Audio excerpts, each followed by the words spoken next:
Syria strike. What are Storm Shadow missiles? How do the cruise missiles work, and where have RAF Tornado jets used them in Syria? These missiles are some of the most sophisticated air launch weapons in the world and are currently being used over Syria. RAF Tornado jets were deployed overnight on April 13 to bomb a Syrian chemical weapons factory in what has been hailed as a highly successful mission. Tornadoes are the UK's main ground attack aircraft and are armed with Storm Shadow missiles. We explain what they are. Storm Shadow missiles are long-range air-launched cruise weapons that weigh around 900 pounds each, but can be heavier. They can travel as far as 180 miles when launched. These missiles are some of the most sophisticated air launch weapons in the world. They are designed to hit well-defended static targets like facilities, bunkers, and bridges.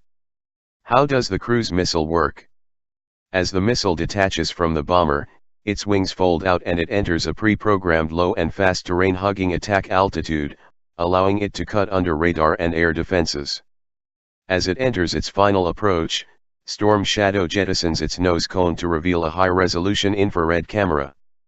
The target recognition hardware then compares what is coming up on the ground with the stored image of the target. Where have RAF Tornado jets used them in Syria? Storm Shadow missiles were at the chemical weapons factory base, which is 15 miles west of Homs, in the early hours of April 14. The deadly precision missiles were chosen because they could maximize destruction. The factory is a former missile base and is believed to be where the Syrian regime keeps chemical weapons precursors. What has the MOD said? A spokesman for the MOD said, "Initial indications are that the precision of the Storm Shadow weapons and meticulous target planning have resulted in a successful attack.